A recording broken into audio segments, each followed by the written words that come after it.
Good morning, students. I welcome you again after the exams for the entrepreneurship class.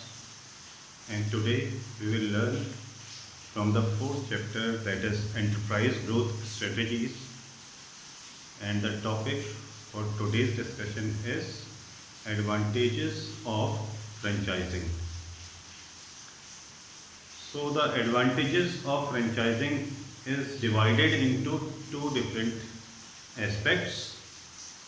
First one is advantage to the franchisee and another one is advantages to the franchisor. As you all know, there are two parties, one who grant the authority to use his name to another is known as franchisor, and the party who takes the name of other business to be used in their own business is known as franchisee. So from franchisee point of view, we will discuss the advantages one by one. Number one is product acceptance. Suppose you are going to start your own business and you give a separate name to your product or your brand like X, Y, Z. Then you know that in the entire market nobody knows about it. Nobody will recognize it and there is no assured brand loyalty because it is a new product. So from franchising we can take advantage of product acceptance if we have a product which is easily recognized by people which were used by them earlier, like we can say Lux.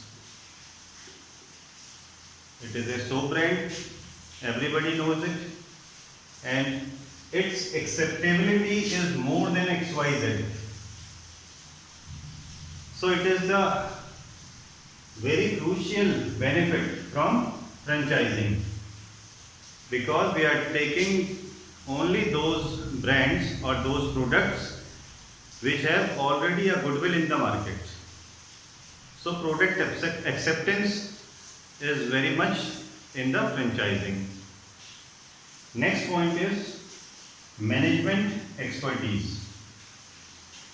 In the last year you have studied about the features or limitations of sole proprietor.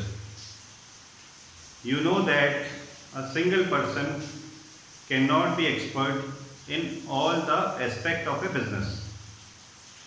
Here also, if we start our company by our own without taking the help of any franchisor, then it may be possible that we may be lacking some management aspects. But if we take the help of franchisor, he will assist us in planning, in directing, staffing, organizing and controlling, marketing and all other aspects of management because they are dealing in that particular product from a very long time period and they are established as a brand. So we can take the advantage of their vast experience. Next point is capital requirement. This point is not always covered because in rare cases the franchisor provide capital to the franchisee. But it is a possibility that it may help us. But we can learn this point in different prospects. Suppose we are promoting our XYZ brand and we got a failure.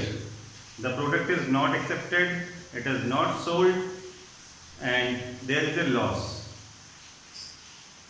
But if we take the franchisee, then our product is sold properly, our profits are regular and we are continuously growing. So it saves a lot of capital, time and money. Therefore, this point is written here, and you can explain this point in both the ways, because generally the franchisor did not provide capital. We have to invest our own capital. But sometimes they can assist us after a good reputation only. Next point is knowledge of the market. If we are starting a new brand, our experience is less than any franchisor. But if we take the help of a franchisor, our experience is increased, because whatever we know plus whatever the franchisor know will be added together. They give us training, and the training may be of two types, that is on the job and another one is off the job. On the job means we have to visit the franchisor owned stores and work there for some time and learn the actual business situations.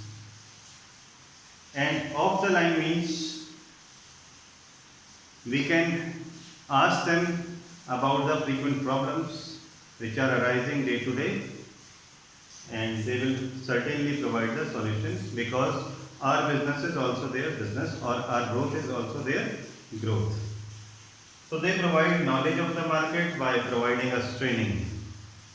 And the last point is operating and structural controls.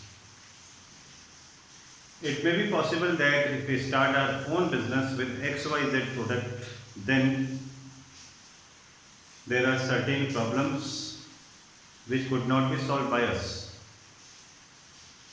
like how to manage inventory, how to calculate profit, how to store inventory, how to price them, what are the marketing strategies. So there are a lot of aspects in a business, but if we take the help of a franchisor, he will assist us in all these things, so that our time, money and efforts are saved. So these are the points of advantages to the franchisee. Thank you, students.